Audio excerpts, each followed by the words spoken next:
Hello मेरे दोस्तों। हमने चैप्टर नंबर 2 स्टार्ट करा है कैपेसिटी प्लानिंग, जिसमें मैंने आपको कैपेसिटी प्लानिंग का मतलब बताया।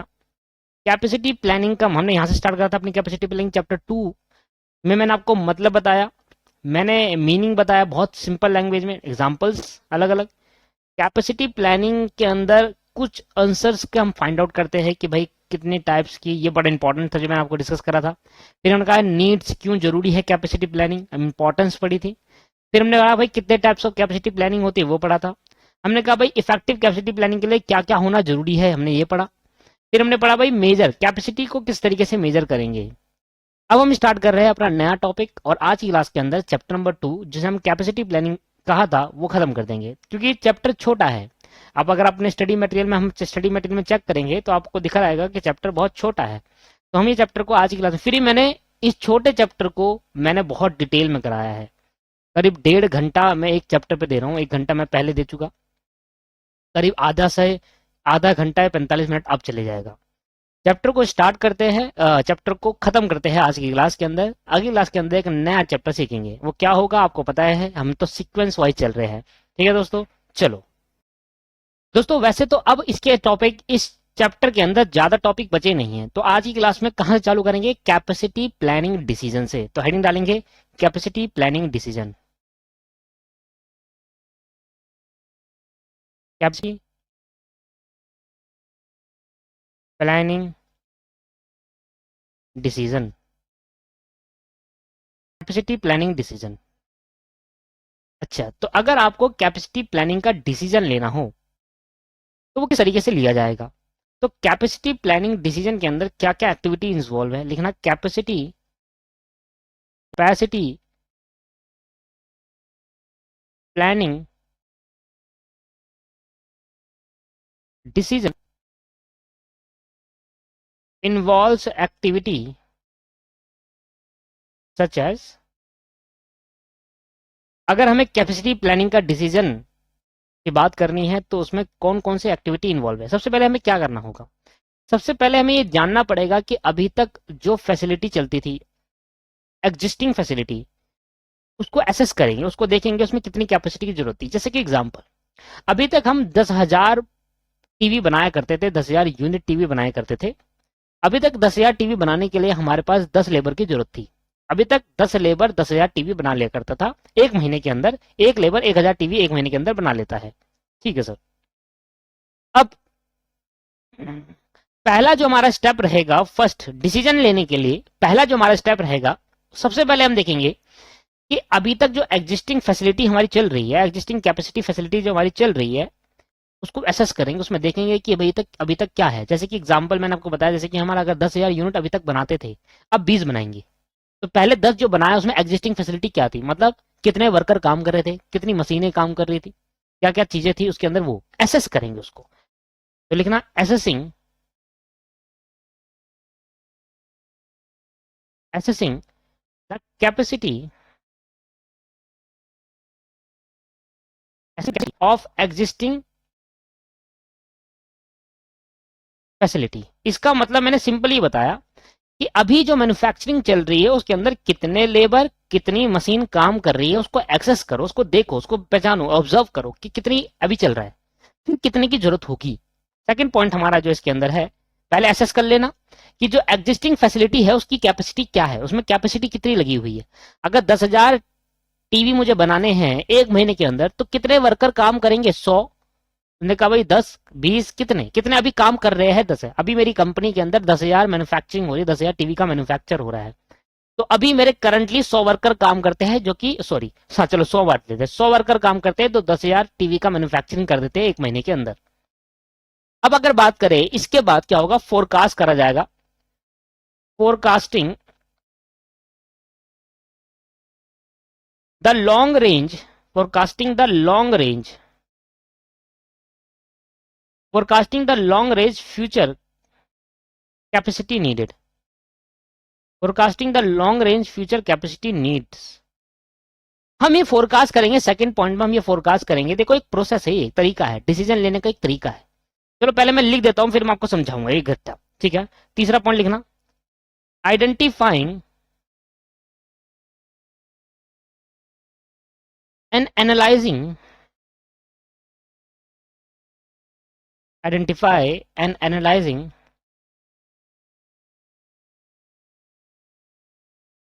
source of capacity, analyzing source of capacity for future needs.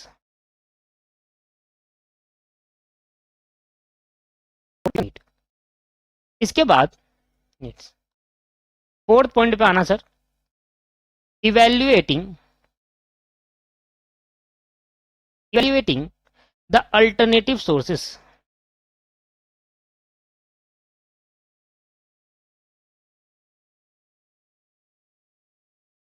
of capacity need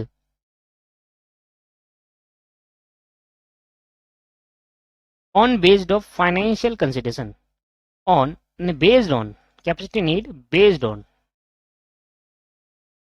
ऐसे लिखो based on financial कॉमा लेके technology and economical consideration.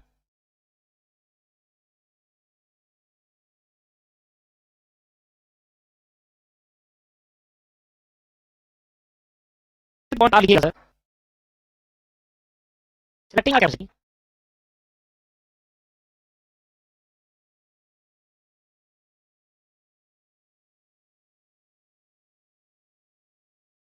alternative most suited to achieve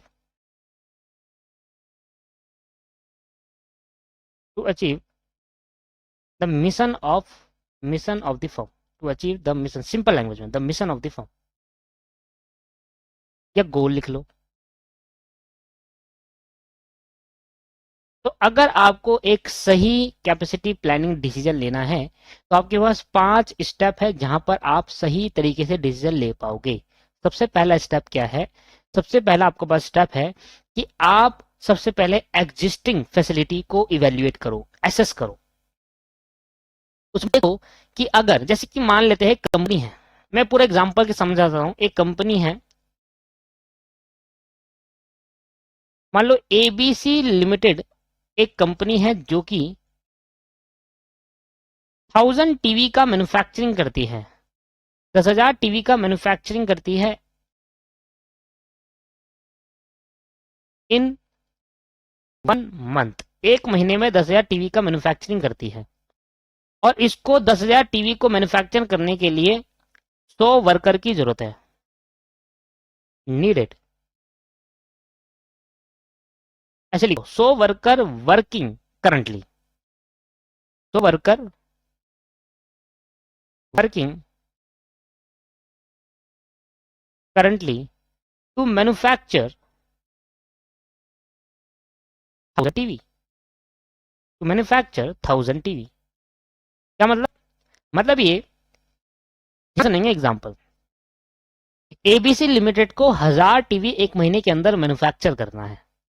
उस 1000 टीवी को मैन्युफैक्चर करने के लिए 100 वर्कर उस 1000 टीवी को मैन्युफैक्चर करते हैं एक महीने के अंदर। तो मतलब 100 वर्कर एक महीने में 1000 टीवी अभी तक बनाते हुए आ रहे हैं। That's called existing facility. इसको हम नाम देंगे इतने पॉइंट में एग्जिस्टिंग फैसिलिटी। चलता हुआ आ रहा था, अभी तक हमें पता है एग्जिस्टिंग फैसिलिटी की जो कैपेसिटी है वो हमें पता चल गई। क्या? कि भैया 1000 टीवी एक महीने के अंदर बनाना हो तो 100 वर्कर की जरूरत पड़ेगी। ठीक, इसके बाद अब इसके बाद फोरकास्ट करो कि कितनी फ्यूचर में कितनी कैपेसिटी की जरूरत है। लॉन्ग रेंज फोरकास्ट करना मतलब, लॉन्ग रेंज फोरकास्ट करने का यह मतलब है कि आप लंबे समय के लिए अनुमान लगाइए कि आपको आगे कितनी फैसिलिटी, कितनी कैपेसिटी की और एबिलिटी की और जरूरत है। फोरकास्ट करो। इसके बाद पहले तो ये देखो कि एग्जिस्टिंग फैसिलिटी क्या है, एग्जिस्टिंग कैपेसिटी क्या है। देख लिया, देखने के बाद अब आप यहां पर सेकंड, तो फर्स्ट पॉइंट में हमने देखा एग्जिस्टिंग फैसिलिटी क्या है। सेकंड पॉइंट पे आप ये देखो कि लॉन्ग रेंज फोरकास्ट करो। लॉन्ग रेंज मतलब लंबे समय के लिए फोरकास्ट करो। किस चीज के लिए? किस चीज के लिए फोरकास्ट करेंगे? फोरकास्ट करेंगे कि कितनी कैपेसिटी की जरूरत है, कि कितनी कैपेसिटी की जरूरत है,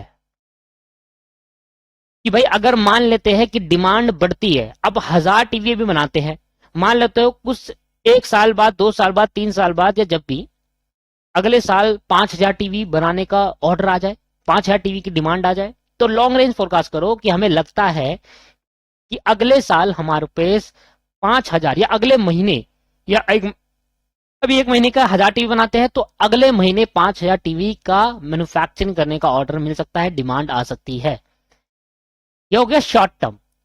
आगे और बहुत 1 साल 2 साल बाद आपको इतने टीवी की डिमांड होती है, तो आपने क्या करा, एक लंबे टाइम के लिए फोरकास्टिंग करी कि मुझे अभी इतनी कैपेसिटी की जरूरत है और जरूरत है। सबसे पहले आप देखो कि एग्जिस्टिंग कैपेसिटी क्या है। एग्जिस्टिंग कैपेसिटी को समझो कि अभी अगर आपको 1000 टीवी बनाने हो तो 100 वर्कर की जरूरत होती है, 2000 टीवी बनाने हो तो 200 वर्कर की जरूरत है। ऐसा जरूरी नहीं है।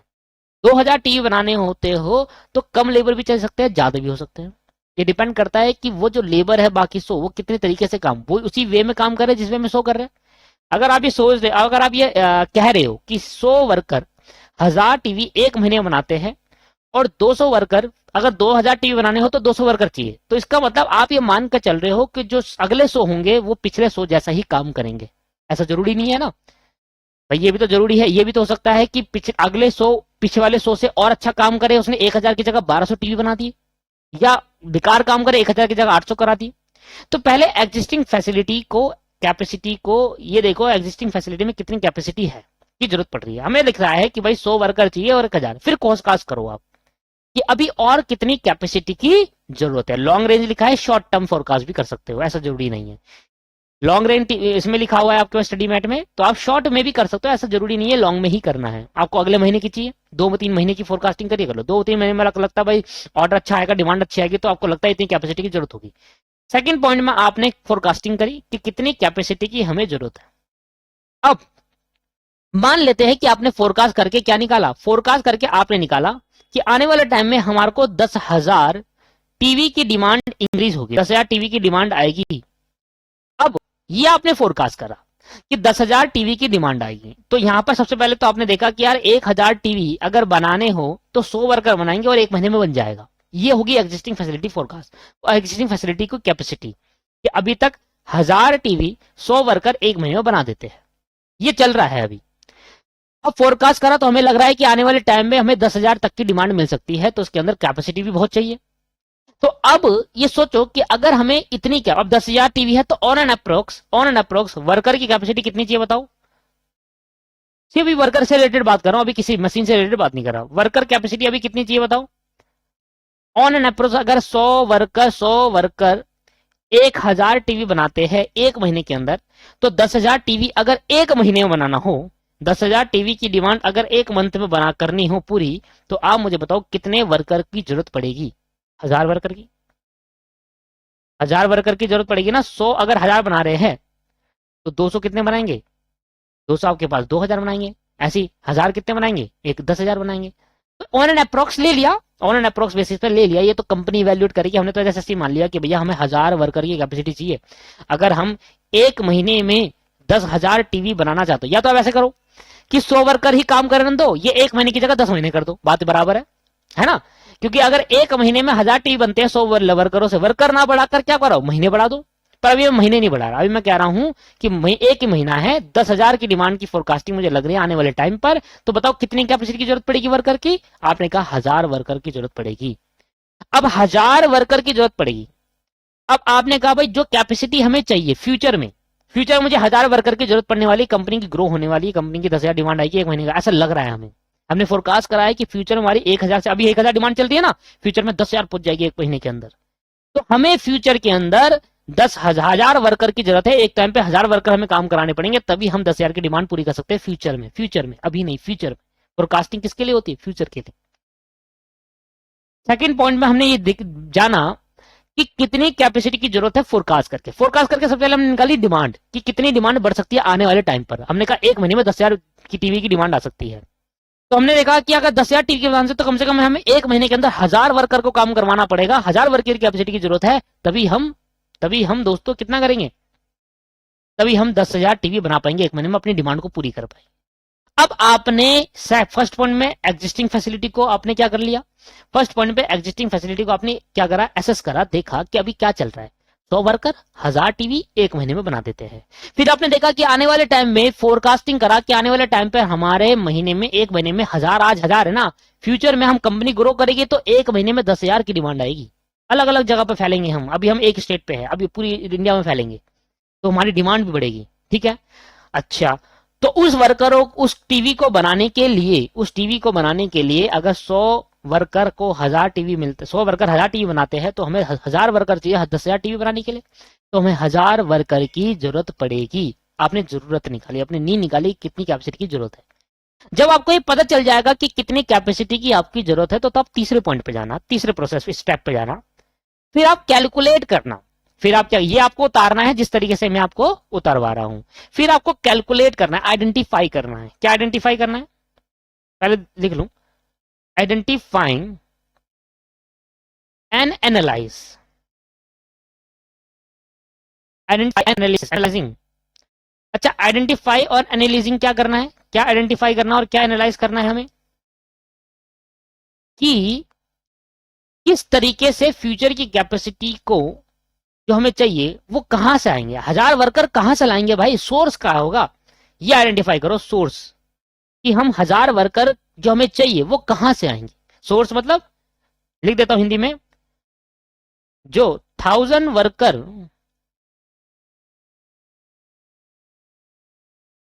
हमें चाहिए फ्यूचर में वो कहां से आएंगे।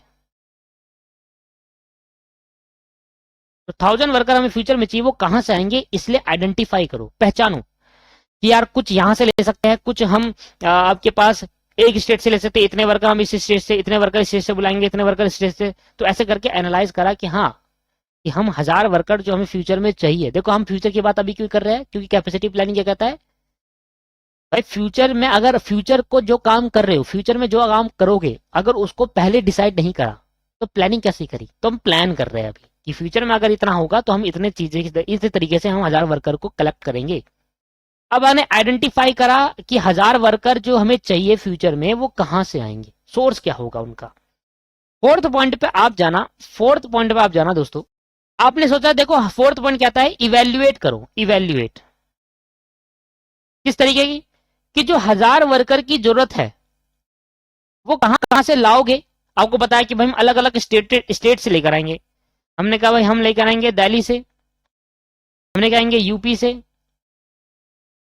मुंबई से, ठीक है, केरला,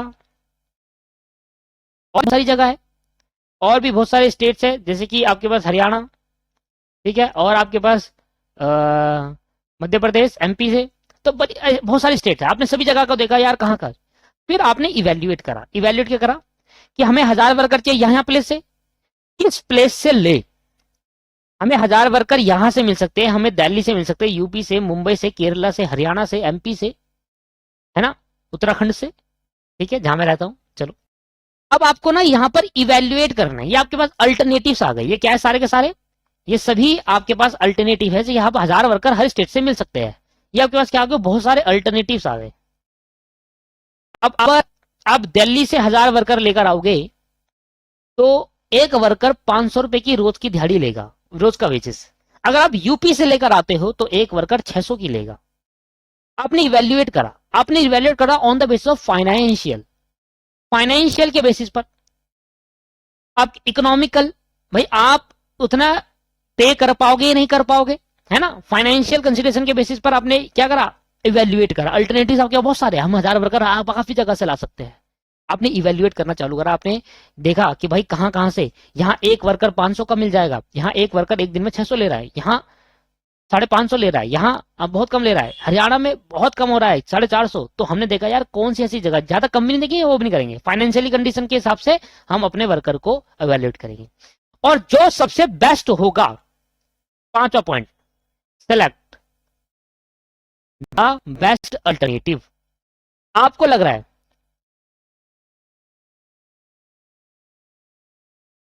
यहाँ पे अभी मैं लिख देता हूँ यहाँ पर कि याद रहेगा। यहाँ पर एक वर्कर 500 रुपये लेता है, यहाँ एक वर्कर 550 लेता है, यहाँ एक वर्कर की दिहाड़ी 600 रुपये की है, यहाँ एक वर्कर एक दिन का 450 रुपये लेगा, यहाँ एक वर्कर एक दिन का 450 ही ले रहा है, या नहीं 460 रुपये ले रहा है, और यहाँ एक एमपी में एक वर्कर 700 रुपये ले रहा है। तो अलग अलग आपको लग रहा है यार केरला इज बेस्ट ऑप्शन, पर आपको लग रहा है केरला के जो वर्कर है वो ढंग से काम नहीं करते, हरियाणा के जो वर्कर है वो थोड़ा फुर्ती में काम करते हैं। हाँ भाई कितने जान लग रहा है, हैं? ऐसे वाला मतलब बातें तो उनकी खतरनाक होती है, लै तो उनकी खतरनाक होती है, बोलने का तरीका तो बढ़िया होता ही है, साथ में उनके काम का तरीका भी अच्छा लग रहा है। कह रहा भाई क्या करे, कह रहा यार 450 का वर्कर रहे पर काम ढंग से नहीं होगा, पर अगर 460 पे 10 रुपए और खर्च करते हैं एक दिन में एक लेबर पे तो आपका काम भी अच्छा होगा। तो आपने कहा भाई बेस्ट अल्टरनेटिव चुनो। आप इवेल्युएट करो कि कौन सा, इवेल्युएट करने में यही तो करना है कि कितना प्राइस है एक वर्कर होगा। ये तो एक एक एग्जाम्पल है, मैंने एक वर्करों के बेस पर एग्जाम्पल सेट करा है, आप मशीन के बेस पर एग्जाम्पल सेट कर सकते हैं। अब बहुत सारी चीजें हैं आपके पास उसकी बेस, जो जैसे कंपनी में डिमांड आ रही है उस बेसिस पर, मैंने वर्करों के बेसिस पर करा है। सिलेक्ट द बेस्ट अल्टरनेटिव, और एंड में इवेल्युएट करने के बाद जो आपको लग रहा है कि यार मतलब हरियाणा वाला जो है वो एक वर्कर 460 रुपए तो लेगा एक दिन के, पर बेस्ट काम करके देगा, तो ये हमारे लिए बेस्ट अल्टरनेटिव है जिसमें हम अपने गोल को अचीव कर पाएंगे फर्म के। दैट द प्रोसेस, कैसे आप कैपेसिटी प्लानिंग का डिसीजन लोगे। एक तरीके से नहीं कि जैसे हमने कहा भाई चलो 1000 वर्कर लाओ, ऐसे थोड़ा ना तरीका। पहले क्या करेंगे बताओ, पहला देखो ये ऐसे लिखना है आपको, मैं बता रहा हूँ, आप मेरे नोट्स को खराब मत करिए, कृपया करके रिक्वेस्ट आपसे ऐसे लिख दीजिएगा। आओ जरा जरा पढ़ना। सबसे पहले हम एग्जिस्टिंग फैसिलिटी को क्या करेंगे, इवेल्युएट कह सकते हो, एसेस कह सकते हो कैपेसिटी। भाई अभी तक कितनी कैपेसिटी लग रही थी, हमने कहा भाई 1000 टीवी बनाने के लिए 100 वर्कर चाहिए।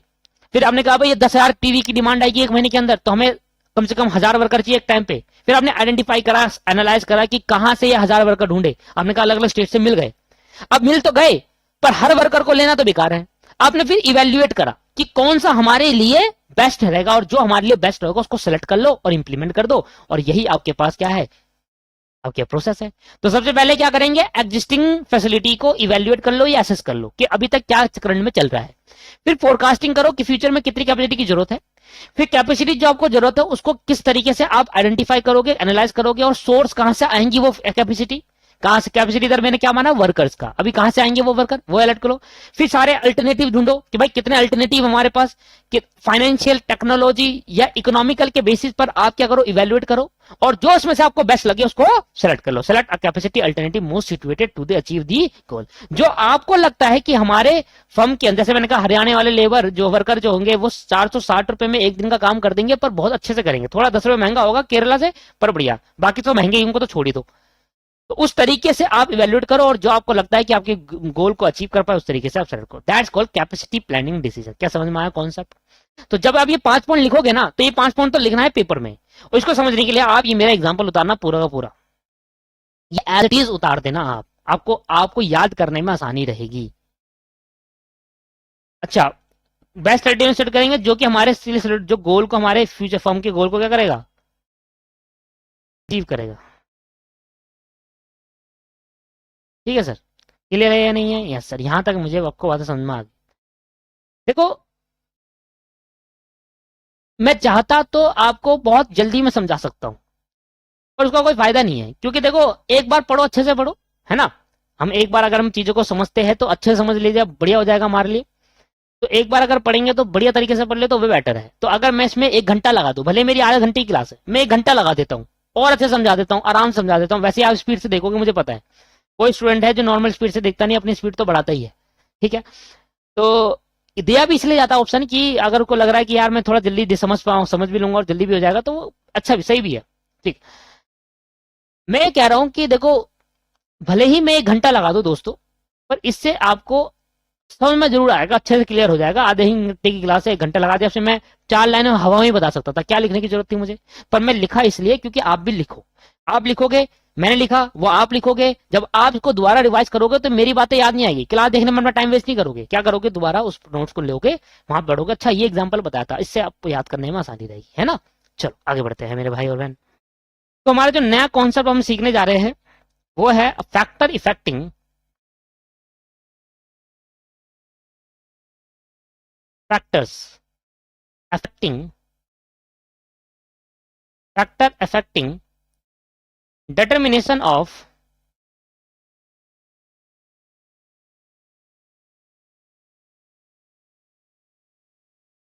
plant capacity. Factor affecting determination of plant capacity. Factor affecting determination of plant capacity. तो कौन कौन से फैक्टर्स है जो प्लांट की कैपेसिटी को डिटरमाइन करने में हेल्प इन द सेंस कह सकते हो, कौन कौन से फैक्टर है जो इफेक्ट करेंगे जब हम प्लांट कैपेसिटी की डिटरमिनेशन करेंगे। मतलब अगर मैं प्लांट की कैपेसिटी को डिटरमाइन करना चाहता हूं तो कौन कौन से फैक्टर है जो इफेक्ट कर सकते हैं। पहला फैक्टर ये है कि अगर आप कोई कैपेसिटी की आपको डिटरमिनेशन करना है, प्लांट की कैपेसिटी जानना चाहते हो प्लांट का मतलब है एक तरीके से कितनी मशीन, जब तो बहुत सारी मशीन, प्लांट का मतलब समझो, जो बहुत सारी मशीनें वन सिंगल प्रोडक्ट जब बनाती है दैट्स कॉल्ड प्लांट। ठीक है, एक मशीन जब एक प्रोडक्ट बना देती है उसको मशीन कहते हैं। जब बहुत सारी मशीन मिलकर एक सिंगल प्रोडक्ट बनाती है उसको बोलते हैं प्लांट। तो एक प्लांट की कैपेसिटी क्या है, उसकी डिटर्मिनेशन के लिए भाई हम इस प्लांट में कितनी मैन्युफैक्चरिंग कर सकते हैं, कितनी यूनिट बना सकते हैं, कितनी शर्ट्स बना सकते हैं, कितने शूज बना सकते हैं, क्या है उस प्लांट की कैपेसिटी। ठीक, पहले शूज को कटिंग होगी, एक मशीन क्या करेगी, कट करेगी, दूसरी मशीन क्या करेगी, उसका ऊपर नीचे की एक मशीन कट करेगी, दूसरी मशीन ऊपर का लगाएगी, ऊपर का जो होता है, तीसरी मशीन लेसिस बनाएगी तो उसको चिपकाने का काम करेगी। तो बहुत सारे काम होते हैं, अलग अलग मशीनें करती है। जब एक मशीन, अलग अलग मशीनें एक सिंगल प्रोडक्ट बनाती है उसको प्लांट कहते हैं। वो कितने शूज बना सकती है, कितनी शर्ट्स बना सकती है, जो भी आप जिस तरीके का मैन्युफैक्चरिंग कर रहे हो। तो वो कौन कौन से फैक्टर है जो इफेक्ट करते हैं डिटर्मिनेशन ऑफ प्लांट कैपेसिटी। सबसे पहले कैपिटल रिक्वायरमेंट। पहला पॉइंट हमारा क्या है, देखो कहता है कैपिटल इन्वेस्टमेंट रिक्वायर्ड।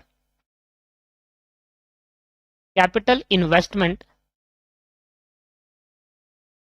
रिक्वायर्ड, कितनी कैपिटल की जरूरत पड़ेगी अगर आप कोई मैन्युफैक्चरिंग कर रहे हो, आपको और ज्यादा करनी है तो और प्लांट की जरूरत पड़ेगी, बड़ी बड़ी मशीनें की जरूरत पड़ेगी, तो कितना कैपिटल इन्वेस्टमेंट की जरूरत पड़ेगी, required. Capital investment is important factor for determining the plant capacity.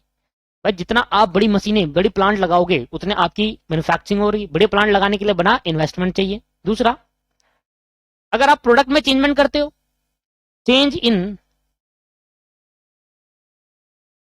Product design,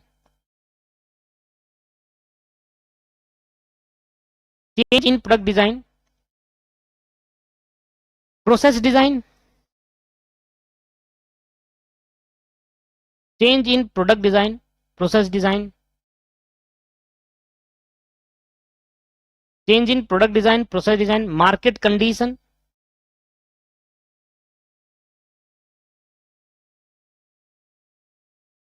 etcetera लिख सकते हैं, और भी बहुत कुछ हो सकता है। मान लो आपने अपने प्रोडक्ट का डिजाइन में कोई चेंजमेंट करा, प्रोडक्ट बनाने का तरीका, प्रोसेस चेंज कर दिया, मार्केट की कंडीशन में कोई चेंजमेंट आया, मार्केट अप जा रही है, डाउन जा रही है उस प्रोडक्ट से रिलेटेड, तो ये भी कहीं ना कहीं कैपेसिटी, प्लांट कैपेसिटी को इंपैक्ट कर जाती है, इफेक्ट कर जाती है दोस्तों। ठीक है, तो चेंज इन आप प्रोडक्ट डिजाइन, अगर आप प्रोडक्ट के डिजाइन को, देखो कैपिटल की जरूरत पड़ेगी, तो आप प्रोडक्ट का डिजाइन करोगे तो आपको मशीन के अंदर भी उसी तरीके से, आप मान लो भाई आप किसी और तरीके से शूज को मेंटेन करना चाहते हो, बनाना चाहते हो, तो उस तरीके से आपको मशीनें भी लानी पड़ेगी, है ना। जो उस चीज को उस तरीके से, आप अगर डिजाइन चेंज करोगे तो डिजाइन चेंज करने के लिए मशीन ही तो करती है सारा चीज।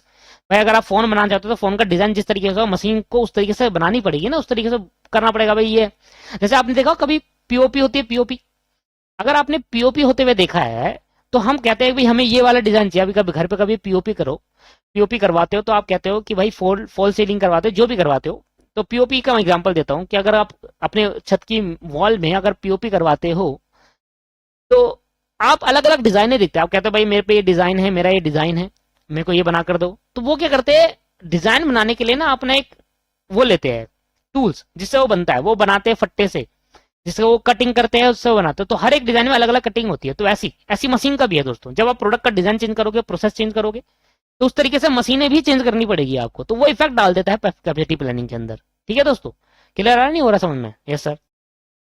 ठीक है, मान लेते हैं पहले जिस तरीके से पहले मशीन चल रही थी, जिस एक डिजाइन है, उस डिजाइन में मशीन में सेट कर दिया भाई ये डिजाइन निकलेगा। अब मशीन का अब प्रोडक्ट का डिजाइन आप चेंज कर रहे हो, तो अब मशीन उतने प्रोडक्ट नहीं बना पाएगी जितना पहले बना रही थी, क्योंकि अब डिजाइन चेंज हो गया। अब टाइम ज्यादा लग सकता है, क्या पता आपने ऐसा डिजाइन बनाया कि मशीन को उसको डिजाइन बनाने में ज्यादा टाइम लग रहा है ना। तो सभी प्रकार का होता है तरीके से। आप पहले भी मान लो आप कोई प्रोडक्ट मेंटेन कर रहे हो, उसमें 1000 शूज बनाते हो, 1000 शूज निकल जाता है। अब आपका शूज का डिजाइन आपने चेंज कर दिया तो उसमें नहीं निकल रहे 1000, उसमें कम निकल रहे हैं, या कुछ ज्यादा भी निकल सकते हैं। ऐसा भी तो सर आपने एक डिजाइन ऐसा बनाया है ये मशीन जल्दी कैच कर ले रही है, उसको ज्यादा बल निकाल दे रही है या कम निकाल रही है, तो कहीं ना कहीं इंपैक्ट तो कर रहा है ना डिजाइन। ठीक है, तो ये सारी चीजें प्लांट कैपेसिटी में इंपैक्ट करती है दोस्तों। तीसरा हमारा पॉइंट है लेवल ऑफ ऑटोमेशन। ऑटोमेशन का मतलब होता है दोस्तों टेक्नोलॉजी। ऑटोमेशन मतलब होता है ऑटोमेटिक, जिसमें मशीनें अलग अलग अपने ऑटोमेटिक, आपने अगर बड़ी बड़ी मशीनें देखी होगी तो वहां पर वर्करों की कम से कम जरूरत होती है, मशीनें अपने आप काट देती है, अपने आप जो करना है वो कर लेती है। तो ऑटोमेशन, ऑटोमेशन का कितनी जरूरत है? अगर हम कोई प्रोडक्ट बना रहे हैं तो ऑटोमेशन की कितनी जरूरत है, कितने हमें ऐसी मशीनें चाहिए जो उसमें वर्कर लगाने की जरूरत न पड़े, एक बार स्टार्ट करो अपने आप करते जाए वो काम अपना। लेवल ऑफ ऑटोमेशन कितनी जरूरत पड़ेगी वो भी कहीं ना कहीं प्लांट कैपेसिटी, क्योंकि प्लांट ही है, मशीन मशीन ही तो है, मशीन ही प्लांट है। और कितने लेवल की आपके पास ऑटोमेशन चाहिए, ऑटोमेटिक मशीन चाहिए जो अपने आप काम करे, जहां पर वर्कर की जरूरत ना पड़े, तो वो भी इफेक्ट कर जाएगी। ठीक है दोस्तों, इसके बाद मार्केट की क्या डिमांड है। भाई हम निकाले जा रहे हैं प्रोडक्ट पर मार्केट में डिमांड नहीं आ रही तो रोक दे जाएंगे, मार्केट में बहुत ज्यादा डिमांड है तो और लाएंगे, तो कहीं ना कहीं इफेक्ट कर जाएगा प्लांट, प्लांट की कैपेसिटी इफेक्ट करेगी। भाई जितने ज्यादा निकालेंगे उतना प्लांट इफेक्ट करेगा। तो market demand of the product, market demand of, market demand for the product, जो हमारा प्रोडक्ट है उसमें मार्केट में क्या डिमांड चल रही है। अगर मार्केट में डिमांड ज्यादा है तो हमें प्लांट को और तरीके दिन रात चलाना पड़ेगा। मार्केट में डिमांड ज्यादा, अभी दिन चल रहा है, अभी डे में चल रहा है, मार्केट में बहुत ज्यादा डिमांड, डबल की डिमांड आ गई तो दिन रात चलाना पड़ेगा, तो इफेक्ट करा नहीं करा, करा। तो इस तरीके से इफेक्ट करता है दोस्तों। ये 4-5 पॉइंट में लिखवा देता हूं, बाकी इसमें ये इंपॉर्टेंट नहीं है, मैं आपको बस सिर्फ पढ़ा रहा हूं, समझा रहा हूं कि ये स्टडी मैट में है, तो मैं आपको पढ़ा देता हूं, एक बार आपके माइंड में एक बार कैच कर जाए, उसके बाद पढ़ना पढ़ना बाद में मैं इंपॉर्टेंट क्वेश्चन दे दूंगा, उसमें आप कर सकते हैं। ठीक है दोस्त, चलो एक लास्ट पॉइंट और लिख लीजिए आप, टाइप्स ऑफ टेक्नोलॉजी सिलेक्टेड। अब देखो ऐसी ऐसी मशीनें आ गई है जिसमें हमें कुछ करने की जरूरत नहीं, हमें बस स्टार्ट करना है, काम वो अपने आप करती है, जितनी सटे निकलवानी है उतनी सटे निकलवा लो, जितने शूज बनवाने उतने अपने आप बनवाएगा वो। तो टाइप्स ऑफ टेक्नोलॉजी सिलेक्टेड, अब ये आप पे डिपेंड करता है कि आप किस टाइप की टेक्नोलॉजी सेलेक्ट कर रहे हो, है ना। आप अगर ऐसी टेक्नोलॉजी में एक वर्कर हो बस चलाए अपना काम होता जाए, बस पैकिंग के लिए जरूरत पड़ेगी, पैक भी अपने आप हो रहा है। हम देखा होगा जब दूध को एक बहुत, अगर प्लांट देखा तो दूध को एक बहुत, अगर दूध की जो पैकिंग होती है पन्नी लेते हैं, काटते जाते हैं, अपने गर्म चीज से काटते हैं, अपने चिपकते रहता है, वो अपने साइड होते रहता है, डब्बे में पैक होता रहता है, जैसे 12 हुए बंद करके डब्बा निकल गया। तो ये बहुत, ये ऑटोमेशन ही है सारा का सारा, तो टेक्नोलॉजी ही इंपॉर्टेंट चीज है। तो हम किसी भी चीज में अगर हम कोई प्लांट लगा रहे हैं तो उसमें देखेंगे कितने क्या कौन सी टेक्नोलॉजी आपने सेलेक्ट करी। अगर आप अच्छी टेक्नोलॉजी सेलेक्ट कर रहे हो तो अच्छा प्रोडक्ट निकला, तो कहीं ना कहीं प्लांट पे इफेक्ट करता है। ज्यादा अच्छी टेक्नोलॉजी की ज्यादा अच्छा प्लांट होगा, ज्यादा अच्छा प्रोडक्ट को निकालेगा, है ना। तो ये एक चीज है कि भाई किस किस तरीके से डिटरमाइन करने के लिए, प्लांट कैपेसिटी को डिटरमाइन करने के लिए प्लांट फैक्टर इफेक्टिंग है ये। कुछ फैक्टर ऐसे जो कि प्लांट की कैपेसिटी को डिटरमाइन करेगा। भाई अच्छी टेक्नोलॉजी होगी अच्छी कैपेसिटी होगी, बेकार टेक्नोलॉजी बेकार कैपेसिटी होगी। जितना ऑटोमेशन होगा उतना बढ़िया होगा, क्योंकि लेबर थक जाता है पर मशीन थकती नहीं है ना। तो ऑटोमेशन ज्यादा होना चाहिए टेक्नोलॉजी, है ना, इनकेस। तो ये आपके पास कुछ पॉइंट थे, मैंने आपको बता दिए हैं। ये कह रहा है अगला एक पॉइंट कहता है, पॉइंट नहीं है इसका, नया पॉइंट है, forms of capacity planning. Forms of capacity planning देखिए, मैं बाद में समझाता हूं आपको, पहले मुझे करने दीजिएगा भाई।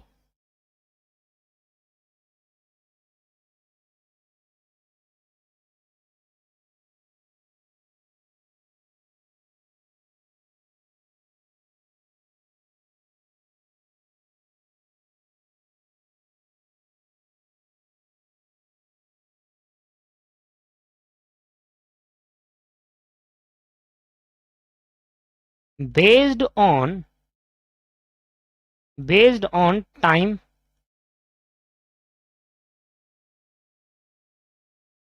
और based on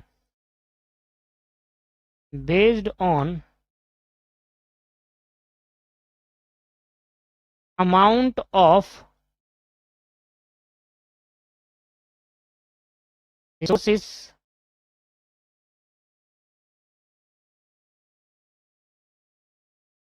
based on amount of resources,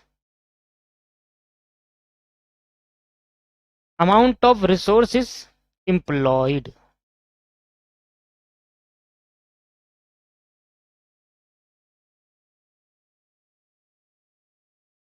क्या मतलब है, पहले लिख लो फिर समझ लेंगे मतलब। इसमें फर्दर दो टाइप के हैं और इसके भी फर्दर दो टाइप है। प्लानिंग के एक तरीके से टाइप पूछ सकते हैं, टाइप्स ऑफ प्लानिंग देख रहे हैं कि बेस्ड ऑन टाइम के बेसिस पे कितने टाइप्स की प्लानिंग होती है, और अमाउंट ऑफ रिसोर्सेज इंप्लॉयड के बेसिस पे कितने टाइप्स ऑफ प्लानिंग होती है। तो हो गया लॉन्ग टर्म, ये तो मैंने आपको पहले ही बता देते हैं, लॉन्ग टर्म कैपेसिटी प्लानिंग। ये हो गया short term capacity planning.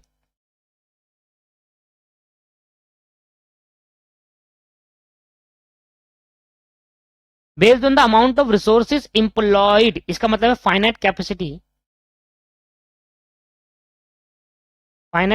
Planning. और एक हो गया इनफाइनाइट कैपेसिटी प्लानिंग। तो ये मैं इसलिए बता रहा हूं क्योंकि ये एमसीक्यू में आने के चांसेस हो सकते हैं, ठीक है, इसलिए बता रहा हूं बस। इसके अंदर हमें कोई डिटेल में पढ़ना नहीं है, ना हमारे स्टडी मैट में ना हमने पढ़ना है, ठीक है। लॉन्ग टर्म शॉर्ट टर्म तो मैंने बता दिया। अब फाइनाइट कैपेसिटी प्लानिंग और इनफाइनाइट कैपेसिटी प्लानिंग क्या है। सिंपली दोस्तों, फाइनाइट कैपेसिटी प्लानिंग और इनफाइनाइट कैपेसिटी प्लानिंग का सिंपल मतलब है, देखो, जब हमारे पे रिसोर्सेस जब हमारे पे रिसोर्सेस फाइनाइट होते हैं तो वहां पर कैपेसिटी प्लानिंग फाइनाइट लगती है। और जहां पर रिसोर्सेस इनफाइनाइट होते हैं, वैसे इनफाइनाइट का मतलब ये नहीं कि कितना ही रिसोर्सेज है, वो अलग मतलब है। एक एग्जांपल मैं समझाता हूं, बता देता हूं मैं आपको। मान लो एक मशीन है, ठीक है, आपकी कंपनी के अंदर एक मशीन है। वो मशीन मैक्सिमम 16 घंटे वर्क कर सकती है, उससे ज्यादा नहीं कर सकते। अगर आपने उससे ज्यादा चलाए तो वो मशीन फूक जाएगी। 8 घंटे सुबह कर सकती है, फिर रेस्ट चाहिए, फिर 8 घंटे रात को कर सकती है। तो एक ही मशीन है, एक ही मशीन में आपको सुबह 8 घंटे काम कर सकते हो, अगर आपको और वर्क करना है तो रात को 8 घंटे काम कर सकते हो, बस 16 घंटे चला सकते हो, उससे ज्यादा नहीं रहती। ऐसा नहीं कि पूरा 24 के 24 घंटे चला दी, रेस्ट भी चाहिए होगा मशीन को। तो वो मशीन जो है, हमारे पास जो रिसोर्सेज है वो मशीन है। तो मशीन क्या है हमारे पास, फाइनाइट, रिसोर्सेज लिमिटेड है। उस रिसोर्सेज में हमें अपनी कैपेसिटी प्लानिंग करनी है उसी हिसाब से। अगर आपको वर्क करना है तो आप ज्यादा से ज्यादा मशीन 16 घंटे चला सकते हो, उससे ज्यादा नहीं चला सकते उसी पे। बट हमारे पास 5 मशीन है, एक चलाई 8 घंटे, उसमें काम करा, दूसरी 8 घंटे चलाई, उसमें काम करा, नहीं हो गया फिर तीसरी चला ली, ये है ऐसे। तो ये है इनफाइनाइट रिसोर्सेज। काम कम है पर मशीनें बहुत है, इनफाइनाइट इसे कहते हैं। ऐसा नहीं कि मशीन अनलिमिटेड जितना मर्जी यूज करो, वो वाला नहीं। काम के अकॉर्डिंग रिसोर्सेज को देखा जाता है। मेरे पे बहुत सारा काम है पर मशीन में पे एक ही है, दैट्स कॉल्ड फाइनाइट रिसोर्सेज। और मेरे पे बहुत सारा काम नहीं है, थोड़ा काम है, पर मशीनें बहुत सारी उसको करने के लिए, दैट्स कॉल्ड इनफाइनाइट रिसोर्सेज। तो वहां लगता है जहां रिसोर्सेज लिमिटेड होते हैं वहां लगता है फाइनाइट कैपेसिटी प्लानिंग, और जहां रिसोर्सेज अनलिमिटेड होते हैं, काम कम है उसको पूरा करने के लिए पर मशीन बहुत सारी है उसको पूरा करने के लिए, तो ये हो गया इनफाइनाइट रिसोर्सेज। तो दोनों जगह अलग अलग यूज होता है, ठीक है। तो जैसे कि हमारे पास वर्कर है, हमारे पास कभी कभी होता था काम बहुत आ जाता है पर वर्कर की कमी पड़ जाती है, तो वर्कर जो काम कर रहे हैं, इंप्लॉयड है, वो भी फाइनाइट रिसोर्सेज पा जाते हैं। अब उसी में हमें प्लानिंग करनी पड़ेगी, इन्हीं वर्करों से काम करना पड़ेगा। हमारे पास आज एक भी काम नहीं है, वर्कर बैठे हुए चुपचाप, क्या करे, वो काम ही नहीं है। तो ये हो गया इनफाइनाइट, काम है नहीं, वर्कर बैठे हुए, इनफाइनाइट रिसोर्सेज। वर्कर है, लगा सकते हैं पर लगा नहीं पाएंगे क्योंकि काम नहीं है। आ रहा समझ में। तो फाइनाइट कैपेसिटी प्लानिंग और इनफाइनाइट कैपेसिटी प्लानिंग। आगे बढ़ते हैं दोस्तों, आगे बढ़ते हैं। तो आप, हमारा जो लास्ट टॉपिक बच गया, एक लास्ट रह गया है, उसको हम बोलेंगे फैक्टर इफेक्टिंग कैपेसिटी प्लानिंग। कौन कौन सा फैक्टर है जो कैपेसिटी प्लानिंग को इफेक्ट कर सकते हैं।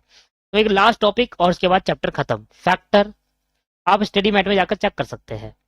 बहुत सारी बातें कवर कर ली मैंने मैक्सिमम। फैक्टर अफेक्टिंग कभी कभी आता है चैप्टर में से, ऐसा नहीं कि हर बार आएगा, ये इतना इंपॉर्टेंट चैप्टर में नहीं है पर मैंने कराया है पूरा है। Factor affecting capacity planning, factor affecting capacity planning. दो फैक्टर है जहां पर कैपेसिटी प्लानिंग को अफेक्ट कर सकते हैं, एक है कंट्रोलेबल फैक्टर्स, एक है लेस कंट्रोलेबल फैक्टर। आप लिख सकते हो मोर कंट्रोलेबल फैक्टर और लेस कंट्रोलेबल फैक्टर। क्या लिख सकते हो, मोर कंट्रोलेबल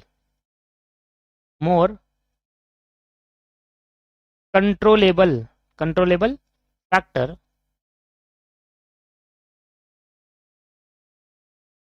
और यहां लिख सकते हो less controllable factor, less controllable factor. लो भाई, लास्ट टॉपिक है आज की क्लास का और चैप्टर खत्म। ये दो बात पढ़ लेते हैं, उसके बाद चैप्टर खत्म हो जाता है, हमारे पास कुछ भी नहीं बचता चैप्टर पढ़ने के लायक। ठीक है, सारी बातें मैंने कवर कर ली। मैं चाहता तो एक क्लास में भी खत्म कर सकता, आधे घंटे में भी खत्म करा दे, इतना बड़ा चैप्टर था ही नहीं, एक पन्ना का भी चैप्टर नहीं था। बट मैंने पूरा टाइम देकर कराया, एक एक चीज डिटेल में समझाई है, तो उसको समझने की कोशिश करे और डिटेल में आप भी समझे। लो जी लो, ध्यान दीजिएगा। सबसे पहले तो ये समझो, मोर कंट्रोलेबल फैक्टर और लेस कंट्रोलेबल फैक्टर। जब भी हम कैपेसिटी प्लानिंग करते हैं ना, तो हम एक चीज का ध्यान रखते हैं, किसमें हमारा कंट्रोल ज्यादा है और किसमें हमारा कंट्रोल कम है। कम, ज्यादा तो नहीं कह सकते, कम है। जैसे कि कितने वर्कर लगाने हैं, कितने वर्कर को काम करवाना है, ये हमारे कंट्रोल में है। आपकी मर्जी है ना कितने वर्कर काम कर सकते हैं। ध्यान देना, मैंने क्या कहा, पहला पॉइंट बता रहा हूं, पहला पॉइंट बता रहा हूं कि लेबर कितने लगाने हैं, लेबर इंप्लॉयड कितने करने, कितने लेबर आप लगाना चाहते हो, ये आपके हाथ में है। बहुत ज्यादा कंट्रोल है ना। पर उन लेबर की परफॉर्मेंस आपके हाथ में नहीं है। आप सुना सकते हो उनको, भाई जल्दी कर। आपने कहा भाई मैं 4 लेबर लगा सकता हूं, 5 लेबर लगाऊं, 10 लेबर लगाऊं, मेरे हाथ में।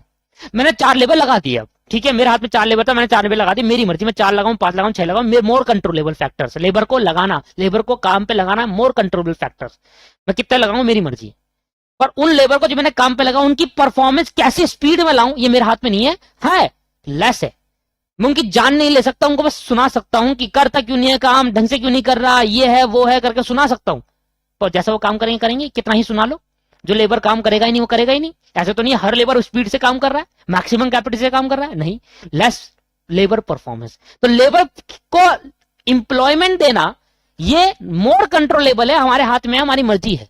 पर लेबर को जो इंप्लॉयमेंट दे दी, उसको परफॉर्मेंस में लाना, बहुत अच्छे परफॉर्मेंस लाना, ये हमारे हाथ में नहीं है लेस है। लेस मतलब है तो सही, कंट्रोल तो कर सकते हैं उनकी परफॉर्मेंस को, उनको डांट सकते हैं, उनको बोल सकते हैं, जा सुना सकते हैं, पर इतनी नहीं है कि उनसे ऐसे काम करवाई दे। भाई उनकी मर्जी है, उनको डांट लो सुना लो, वो एक कान से निकाल दूसरे कान से निकाल देंगे। जो समझने वाला वो समझ लेगा, वो कर देगा, पर जो नहीं करेगा वो नहीं करेगा, कुछ भी कर ले उसके साथ। ठीक है, ये नहीं है। तो लेबर को लगाना मोर कंट्रोलेबल फैक्टर, लेबर की परफॉर्मेंस लेस कंट्रोलेबल फैक्टर। ठीक, आगे कौन सा पॉइंट आता है, मशीन इंस्टॉल्ड। कितनी मशीन लगानी है ये हमारे हाथ में। पर मशीन में कुछ खराबी आ जाए, मशीन ब्रेकडाउन, ये हमारे हाथ में नहीं, कभी भी आ सकती है ना। हम तो ना चाहेंगे कभी हमारी मशीन खराब हो, हम चाहेंगे कि हमने मशीन खरीद कर खराब हो जाए, ऐसा तो नहीं। चलाते खराब हो ही जाएगी। अब कितना ही रिपेयर मेंटेनेंस कराओ, एक टाइम पे तो खराब होनी है ना। बाइक खरीद के लाओगे, स्कूटी खरीद के लाओगे, आपने सर्विस कराई टाइम टू टाइम, एक टाइम पे तो बाइक खराब होगी ना दोस्तों। चलाते तो होनी चीजें खराब है। तो मशीन लगाना हमारे हाथ में तो है मोर कंट्रोलेबल, पर मशीन का ब्रेकडाउन हमारे हाथ में है तो सही, पर लेस कंट्रोलेबल है। कितना कंट्रोल कर सकते हैं, हाँ, उसकी टाइम टू टाइम अच्छे से मेंटेनेंस कराओ तो कम टाइम पे ब्रेकडाउन होगा। ब्रेकडाउन मतलब मशीन कम टाइम पे खराब हो जाएगी। अगर मान लो आप कोई मशीन खरीद के लाए हो, आपने उसको दिन रात घिसे जा रहे हो, चला जा रहे हो, उनकी रिपेयर मेंटेनेंस कर ही नहीं रहे, कंट्रोल कर सकते हो ना। हाँ, रिपेयर मेंटेनेंस करा के उसको लेस कर, आपके पास कंट्रोल कर सकते हो कि हाँ उसका ब्रेकडाउन ना हो। रिपेयर मेंटेनेंस कराओ, ब्रेकडाउन नहीं होगा। हाँ, जो 1 महीने में ब्रेकडाउन हो जाएगा, आपने रिपेयर मेंटेनेंस अच्छे से कराई तो वो 2 महीने चल जाएगी चीजें, है ना। तो वाली बात है, मशीन का ब्रेकडाउन लेस कंट्रोलेबल होता है। लेस कंट्रोलेबल है पर कम है। इधर बहुत कंट्रोल है भाई, हम 1 मशीन लगा रहे, 2 मशीन लगा रहे हो, हमारे कंट्रोल पे, एक लगाई, अब उसको लगाई तो उसका रिपेयर मेंटेनेंस कराते गए तो वो जल्दी खत्म, बेकार नहीं होगी, लेस कंट्रोलेबल है। पर ब्रेकडाउन हो जाएगी कभी भी, क्या पता, है ना। इसलिए यह समझ में आ रहा है। जैसे कि मैं इसको पूरा कर देता हूं पहले, shift of work per day, shift of work per day, एक दिन में कितना घंटे काम होगा। ठीक, shift of work per day, एक दिन में कितने घंटे की शिफ्ट होगी हमारे हाथ में। हम उसको 9 घंटे, 8 घंटे, 6 घंटे, 7 घंटे, 5 घंटे, कुछ भी कर सकते हैं। एक हफ्ते में कितने दिन काम होगा, ये भी हमारे हाथ में है ना, more controllable. Day day worked per week, है ना, कि एक दिन, एक हफ्ते में कितने दिन काम करेंगे भाई। हम हमारी मर्जी हम सैटरडे संडे छुट्टी कर दे, हमारी मर्जी हम संडे छुट्टी करें, एक ही दिन छुट्टी करें, हमारी मर्जी संडे ना करें, किसी और डे में छुट्टी करें, ये हमारे हाथ में। कितने एक दिन में, एक हफ्ते में कितने दिन काम होगा, ये मोर कंट्रोलेबल फैक्टर्स है जो हमारे हाथ में, इनको हम ऊपर नीचे कर सकते हैं। लेबर का लगाना, मशीन कितना इंस्टॉल लगाए, एक दिन में कितने घंटे काम करवाए वर्कर से, ओवर टाइम कराए ना कराए, तो ओवर टाइम भी ले सकते हैं यहाँ पर, 5वां ओवर टाइम। छठा सब कॉन्ट्रैक्टिंग। सब कॉन्ट्रैक्टिंग का मतलब होता है बाहर से काम करवा लेना, भाई मेरे को लगता है कि यार यहाँ हमारा काम नहीं होगा, तो हमने किसी और बंदे को बोला कि भाई तुम्हारा काम कर दे वाला, हमको पैसे दे देंगे। सब कॉन्ट्रैक्टिंग, हम बाहर से काम भी करवा सकते हैं अपना। और एक और लिख लो अब, नंबर्स ऑफ प्रोडक्शन, कितने नंबर ऑफ यूनिट प्रोडक्शन, ऐसे नंबर ऑफ यूनिट प्रोड्यूस, कितने यूनिट बनाना चाहते हैं हम, वो भी हमारे हाथ में है। तो ये जो चीज मैंने लिखी है ना, 7 चीज, ये जब हम प्लानिंग करेंगे तो ये हम ऊपर नीचे अपने हिसाब से कर सकते हैं। बट यहाँ पर मान लो तीसरा पॉइंट मान लो स्ट्राइक आउट हो गई, स्ट्राइक हो गई, ठीक है। चौथा पॉइंट मान लेते हैं आपके पास नेचुरल क्लाइमेट आ गया,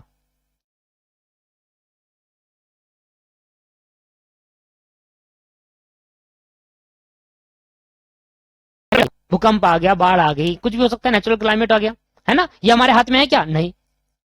हाँ, लेस कंट्रोलेबल क्यों है? क्योंकि अगर अब लग रहा है कि यार भूकंप आना तो चलो लेस कंट्रोलेबल नहीं है, तो कंट्रोलेबल ही नहीं है, ठीक है, डाल दिया, पर क्या करें। पर मान लो अगर मान लो बाढ़ आ रही है या कुछ भी आ रहा है, तो हम उस चीज को सेव करने के लिए कुछ तो कर सकते हैं, कुछ तो हम पहले से वो कर सकते हैं। कहते नहीं कि भाई एक ऐसी स्टेट जगह होती है, कंट्रीज होती है, वहां पर टाइम टू टाइम आते रहते हैं, भूकंप आते रहते हैं, तो पहले से प्रिपेयर रह के चलते हैं, कंट्रोलेबल ऐसे बोल सकते हैं हम, पहले से प्रिपेयर होकर चलते हैं कि अगर ये हो गया तो हम ये कर सकते हैं, है ना। फायर हो गया तो हमारे पास फायर आग बुझाने वाला होता है, तो वो रख सकते हैं हम, है ना, लेस कंट्रोलेबल बोल सकते हैं इसको हम, है ना। फायर हो गया, फायर एक्सीडेंट, थेफ्ट हो गया, अरे 5 के बाद 6, थेफ्ट हो गया। और क्या हो सकता है दोस्तों? भाई चोरी होना हमारे हाथ में नहीं है, भाई मान लो चोर आ गया, हमें क्या पता। हाँ, सिक्योरिटी के लिए हम एक बंदा रख सकते हैं, ये है, कंट्रोल तो कर सकते हैं, रख तो सकते हैं किसी बंदे को कि चोरी ना हो। ऐसा तो नहीं गुल्ला चोरते आओ भाई चुरा के ले जाओ, कुछ तो तरीका अपना सकते हैं जिससे चोरी होने के चांसेस कम हो, आग लगने के चांसेस कम हो, कुछ ऐसा सही तरीके से काम करे। अब आग लगनी होगी तो लगी जाएगी, इसमें कोई तो रोक नहीं सकता, है ना दोस्तों। और आपके पास जैसे कि स्ट्राइक हो गया कि लेबर ने स्ट्राइक कर ली, भाई हमारे को इतने महीने से सैलरी नहीं मिली, ये नहीं कर लेते स्ट्राइक, ऐसी लॉकआउट हो गया, मान लो कंपनी कुछ टाइम के लिए बंद हो गई, लॉकआउट मतलब बंद हो जाना कंपनी का, स्ट्राइक मतलब लेबर हड़ताल पे बैठ गए, दैट कॉल्ड स्ट्राइक। तो ये कुछ ऐसे फैक्टर है जिसको हम नहीं रोक सकते, इससे कैपेसिटी प्लानिंग पहले करनी पड़ी। भाई लेबर परफॉर्मेंस को नहीं रोक सका जा सकता, कैपेसिटी प्लानिंग कर रहे हैं, कितने वर्कर लगाने हैं ये हमारे हाथ में, हमारी मर्जी, पर उनका परफॉर्मेंस कैसा रहेगा ये हमारे हाथ में नहीं है इतना, वो तो जब लगेंगे तब हम बोलेंगे, तो वो उसकी वजह वहां पर। कितनी मशीन लगानी है हमारे हाथ में, मशीन कब तो खराब हो जाए हमारे हाथ में नहीं है, रिपेयर मेंटेनेंस कराते रहेंगे। एक दिन में कितना काम होगा, या लेबर स्ट्राइक पे बैठ गई उस दिन, ये नहीं है हमारे। वर्क नेचुरल क्लाइमेट हमारे हाथ में नहीं है जी, ओवर टाइम कराना हमारे हाथ में है कि भाई आज चलो ओवर टाइम कर लो। फायर एक्सीडेंट होना, थेफ्ट होना, ये हमारे हाथ में नहीं, लॉकआउट होना, कंपनी का बंद हो जाना हमारे हाथ में नहीं कुछ टाइम के लिए। कितना यूनिट प्रोड्यूस करना है एक दिन में, ये भी हमारे हाथ में है ना, हमारे हाथ में। तो ये वो कुछ फैक्टर्स है जो मोर कंट्रोलेबल है, मतलब इनको हम पूरी तरीके से कंट्रोल कर सकते हैं, और ये लेस कंट्रोल नहीं कर पाएंगे, पर इनको बचाने के लिए कुछ कर सकते हैं। आग लगना तो कंट्रोल नहीं हो सकता है, मतलब वैसे ही नहीं कह रहा मैं कि भाई आग लग गई उसका सारा जल गया फिर बुझा दो, कंट्रोल हो गई, ये वाली बात नहीं कर रहा। आग ना लगे ये वाली बात कर रहा हूं, आग ना लगे उसके लिए क्या करे, सही तरीके से काम करो, ऐसी चीज मत करो जिससे आग लगे, है ना। चोरी ना हो इससे क्या करे, भाई गार्ड रख दो कंपनी के बाहर, जिसको देखता रहेगा, देखभाल करता रहेगा। तो ये कुछ फैक्टर्स है तो जो कि इफेक्ट करते हैं कैपेसिटी प्लानिंग को। कैपेसिटी प्लानिंग इनको ध्यान में रखते हुए करनी चाहिए हमें। भाई चलो लेबर हमारे हाथ में, हम इतने लेबर लगा सकते हैं। परफॉर्मेंस, मान लो हमने 5 लेबर लगाए, हम सोचते हैं 5 लेबर 100 टीवी बना देंगे, पर नहीं बनाए तो उनकी परफॉर्मेंस डिपेंड करता है, ये हमारे हाथ में नहीं है, समझ रहे हो आप। तो ये वाली चीज हो गई, ठीक है दोस्तों। तो यहां पर हमारे चैप्टर खत्म हो गया है, और कैपेसिटी प्लानिंग मैंने आपको 2 क्लास में कंप्लीट करा दिया, अच्छे से कंप्लीट करा दिया है। बिल्कुल भी मैंने कोई चीज यहां पर नहीं छुड़वाई, मुझे लगा कि चलो पढ़ा देना चाहिए, क्योंकि इसमें एक क्वेश्चन आने के चांसेस रह जाते हैं। मुझे कहीं कहीं मैं आपको कोई चीजें छुड़वाऊंगा क्योंकि वो इंपॉर्टेंट नहीं रहेगी, ठीक है। यहां पर मुझे लगा कि यार सिंपल भी है, पढ़ा भी देंगे तो आपको समझ में भी आ जाएगा बहुत जल्दी से, है ना। चलो, तो आज की क्लास को यही समाप्त करेंगे, नई क्लास के अंदर नया चैप्टर स्टार्ट करेंगे। वो क्या होगा, उसके अंदर थ्योरी भी है, प्रैक्टिकल भी है, प्रैक्टिकल आ जाएगा फिर दोबारा, ठीक है दोस्तों। चलो, thank you very much, bye bye.